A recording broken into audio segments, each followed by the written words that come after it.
Monerá se dedicaram à faina de tropeiros, transportando café e outras mercadorias de Cantagalo até Porto das Caixas, hoje município de Itaboraí.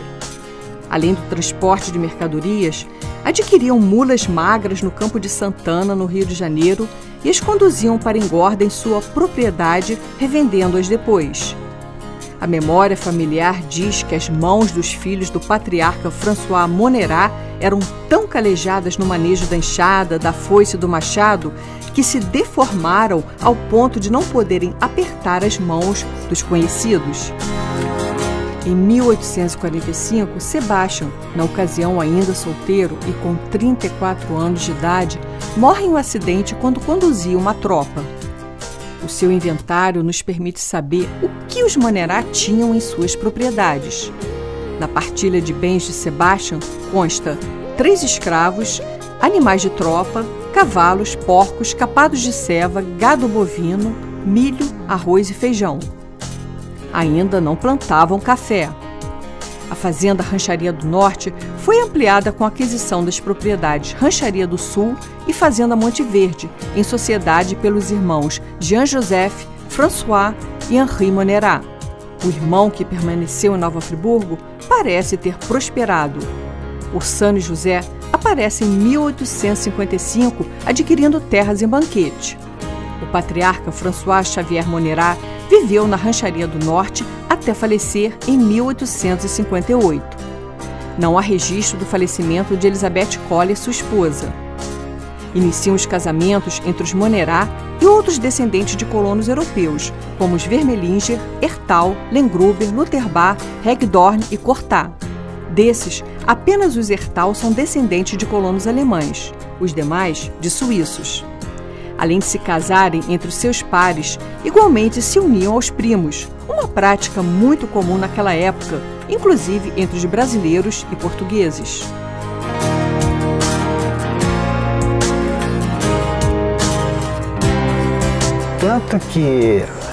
Tanto que houve um momento em que o 5º filho casado do patriarca, que construiu essa fazenda que nós estamos aqui, Henrique, meu bisavô, filho do 7º filho do patriarca.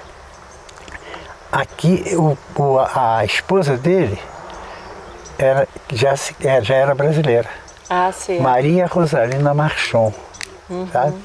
Todos esses casamentos, por sinal, foram realizados em Friburgo. Eu até queria corrigir também que eu falei casamentos interfamiliares, mas também destacar não só interfamiliares, mas entre famílias de descendentes de colonos suíços, como a gente citou. Perfeito. Todos esses sobrenomes. Perfeito. O juiz João Luiz Cansação de Sinimbu, em 1851, ele faz um relatório, ele foi juiz de direito em Friburgo.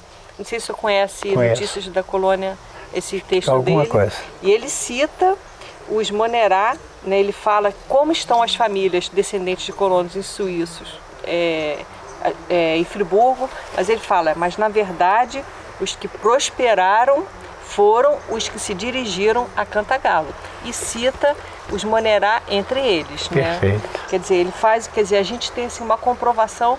O que eu acho também bem interessante é que nós estamos 30 anos da chegada dos colonos suíços em Nova Friburgo, e já se fala em fortuna dos Monerá. Exatamente. Não é? Já se em fala 1877, quando eles foram vieram para cá, para Monerá, eles já estavam prosperando, já estavam bem prósperos. Bem prósperos. Em 1826, um dos filhos do patriarca, que adotou uma profissão de alfaiate, talvez por influência de um cunhado dele, né? Ele foi morar em Banquete. Certo. E ficou um pouco afastado do restante da Irmandade dos Pais. E em 1834, a Maria Bárbara Regina se casou com, nós já nos referimos, né? Com o Lutherbach, e foi morar na fazenda Três Barras, que era aqui em Duas Barras. Aqui em Duas Barras. A concentração dos Monerá hoje, né, seria os municípios de Duas Barras e Bom Jardim. Né? Na época tudo era Cantagalo, mas hoje seria, Duas Barras e Bom Jardim. Porque eu sempre falo você diz no dia de hoje? Esses municípios somente se dividiram no final do século XIX com a República. Exatamente. E na época tudo era Cantagalo, né? Freguesia de Cantagalo. Só para as pessoas entenderem. Isso. Né? Agora, com relação à concentração hoje dos Monerá, hoje os Monerá estão concentrados em mais de 20 estados, de mais de 70 municípios, metade no estado do Rio. E a maior quantidade de Monerás é no Rio de Janeiro. Em segundo lugar, em Niterói. E em terceiro lugar, em Friburgo. E aí começa a haver um equilíbrio. São Gonçalo, Cordeiro, Cantagalo, Duas Barras, e aí vai.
Agora, como é que foi a trajetória do François? Ele chegou aqui nessa região, ele comprou terras, né, que no caso da rancharia, e aí começou a plantar café. Ele tem, a trajetória dele foi aquele caso clássico de plantação de café com utilização de mão de obra escrava, dentro daquele padrão onde na época realmente se ganhava dinheiro, né? Pois é.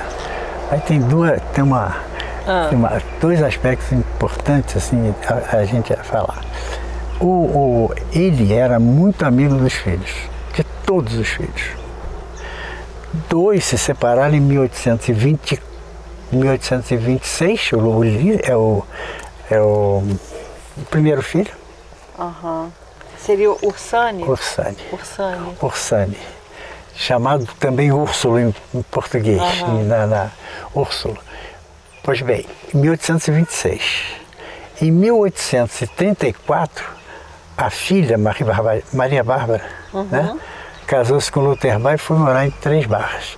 Esses ficaram um pouco separados dos demais, que eram quem?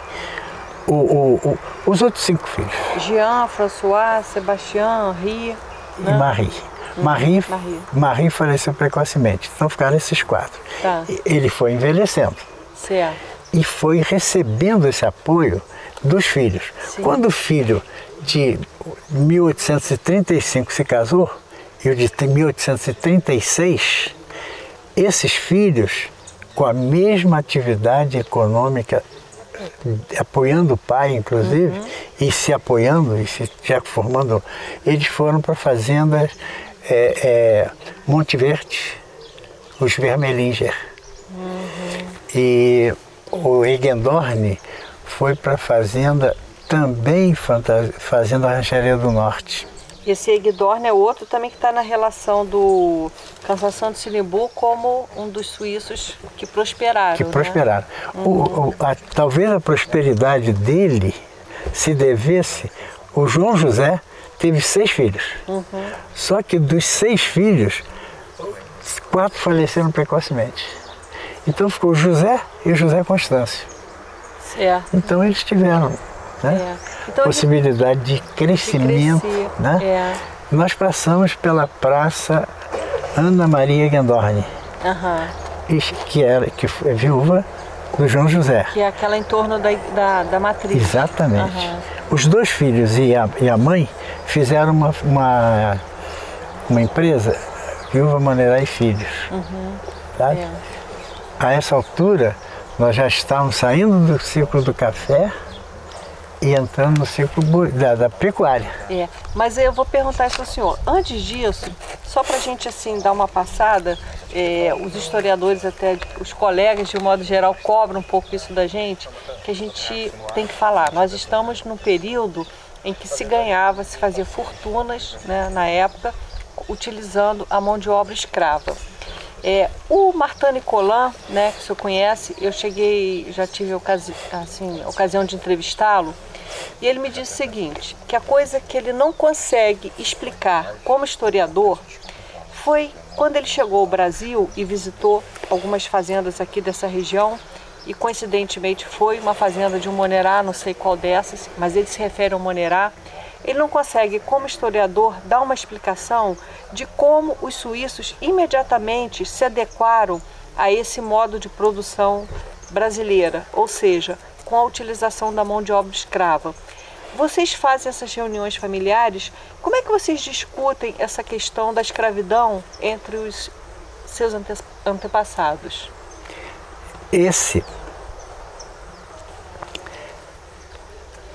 Eu acho um dos assuntos mais interessantes.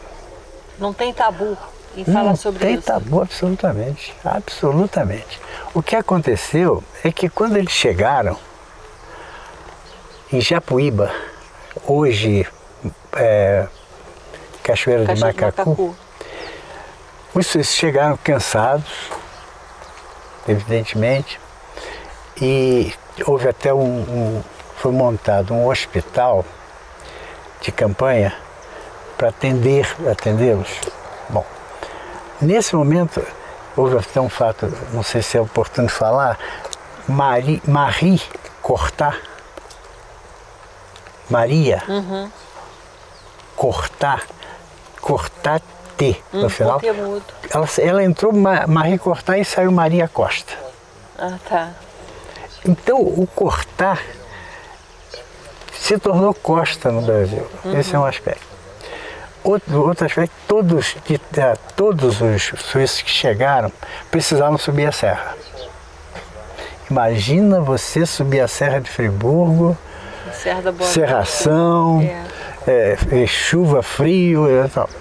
E quem foram aquelas pessoas que foram carinhosas e cuidadosas, seja com os filhos.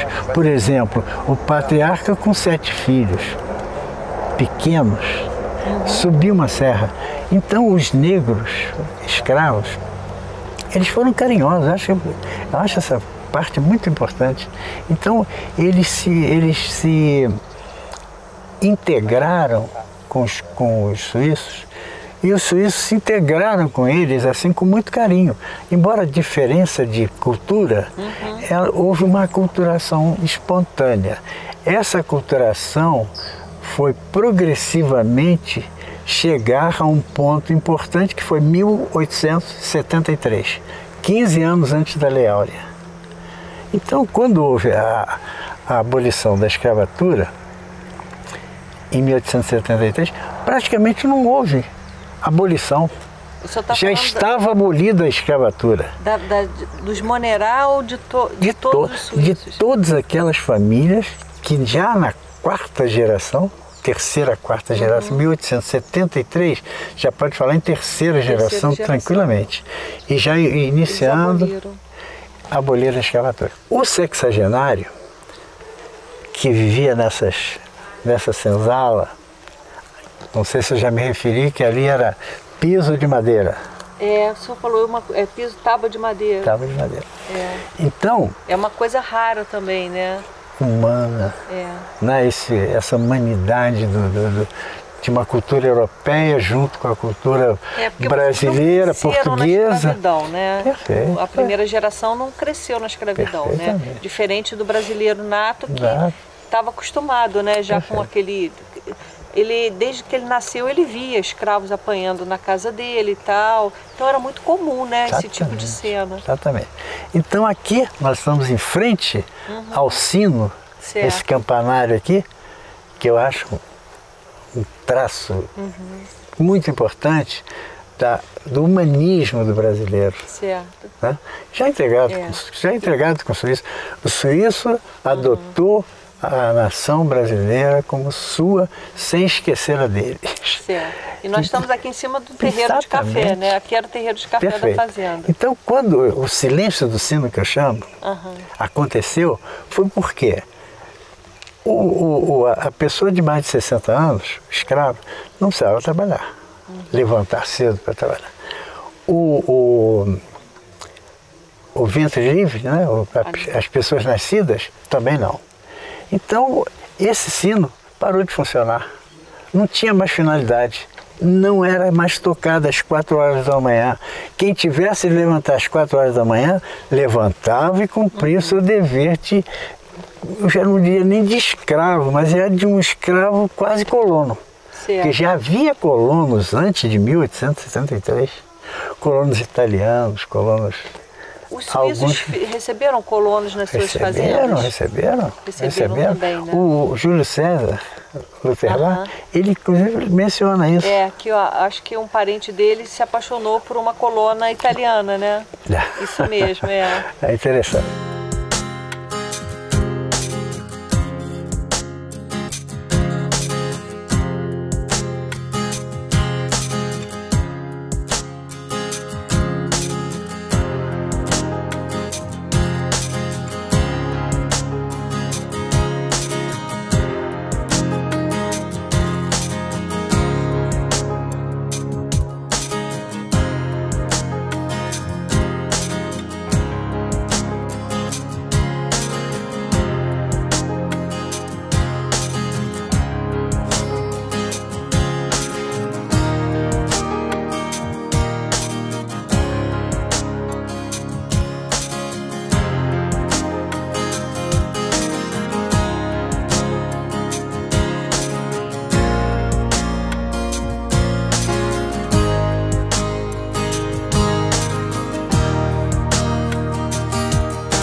Essa mesa é originalmente da fazenda. Ela era colocada lá em cima, na sala principal. Quando estava se almoçando, o pessoal todo reunido, que chegava uma visita, o que eles faziam? Eles abriam as gavetas e colocavam os pratos que estavam se almoçando, que estavam se comendo alguma coisa, para detalhe, né? Hoje em dia já não é mais usado, é usado como pano de prato, guardado de pano de prato, como talvez talher ali na outra. Mas eles guardavam, eles não... eu já tinha ouvido falar isso, mas eu achei exagero. Não, Mas eu tô vendo realmente como é a mesa. Olha como é grande. Chegava a visita e tinha os pratos aí, tudo dentro. É interessante. Interessante, né?